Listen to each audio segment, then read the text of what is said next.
Subscribe কৰক এছামিছ funda YouTube চেনেলক আৰু press কৰি দিয়ক বেল আইকনক আমাৰ লেটেষ্ট ভিডিঅ' সকলোৰ আগতে চোৱাৰ বাবে। ভিডিঅ'টোত ক্লিক কৰাৰ বাবে থেংক ইউ ছ' মাছ। মোৰ নাম পল আৰু আপুনি চাই আছে এছামিছ ফাণ্ডা ইউটিউব চেনেল। গাইজ, আজিৰ এই ভিডিঅ'টোত মই জনাম খাদ্য বিভাগত খালী হোৱা বিভিন্ন পোষ্টৰ বিষয়ে। এই পোষ্টবোৰত এপ্লাই কৰিবৰ কাৰণে কেৱল গ্ৰেজুৱেশ্যন কমপ্লিট কৰিলেই হ'ল। আপুনি যদি BA, BSc, BCom যিকোনো ষ্ট্ৰীমৰ পৰা গ্ৰেজুৱেশ্যন কমপ্লিট কৰিছে তেনেহ'লে এই পোষ্টবোৰত এপ্লাই কৰিব পাৰিব আৰু ইয়াত ল'ৰা ছোৱালী উভয়েই এপ্লাই কৰিব পাৰিব। চ' আপুনি যদি এই পোষ্টবোৰত এপ্লাই কৰিব বিচাৰে তেনেহ'লে এই ভিডিঅ'টো একেবাৰে লাষ্টলৈকে চাই থাকিব।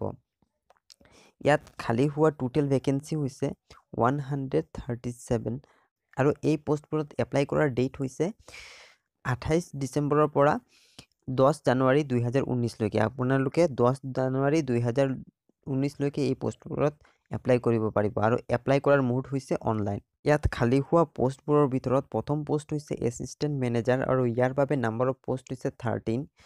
নেক্সট পোষ্ট হৈছে ডিপ'ৰ্ট মেনেজাৰ আৰু ইয়াৰ বাবে নাম্বাৰ অফ পোষ্ট হৈছে 11।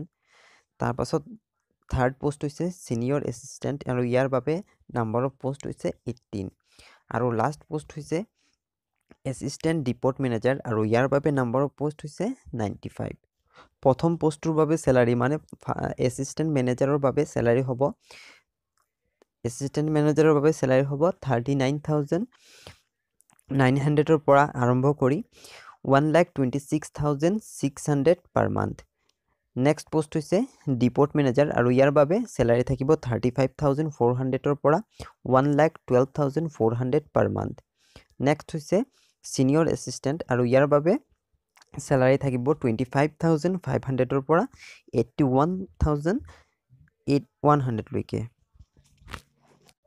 লাষ্ট পোষ্ট মানে এছিষ্টেণ্ট ডিপ'ৰ্ট মেনেজাৰ, এই পোষ্টৰ বাবে চেলাৰী থাকিব 19,900ৰ পৰা 63,200 পাৰ মান্থ। আৰু এই পোষ্টবোৰত এপ্লাই কৰিবৰ কাৰণে আপোনাৰ কোনো ধৰণৰ এক্সপিৰিয়েঞ্চ নালাগে, মানে আপোনাৰ এক্সপিৰিয়েঞ্চ নীল হ'লেও হ'ব।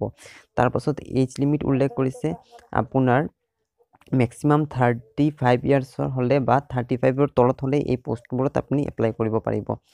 তাৰপাছত উল্লেখ কৰিছে এপ্লিকেশ্যন ফি। এই পোষ্টবোৰত এপ্লাই কৰিবৰ কাৰণে জেনেৰেলসকলৰ পে' কৰিব লাগিব 300 ৰুপিজ আৰু SC ST সকলে পে' কৰিব লাগিব 150 ৰুপিজ। আজিৰ মেইন ভিডিঅ'টো ইমানেই। ভিডিঅ'টো ভাল লাগিলে এটা লাইক কৰিব, যদি কিবা জানিবলগীয়া হয় তেনেহ'লে কমেণ্ট কৰিব আৰু মোৰ চেনেল যদি এতিয়ালৈকে ছাবস্ক্ৰাইব কৰা নাই তেনেহ'লে ছাবস্ক্ৰাইব কৰিব। Thank you so' much.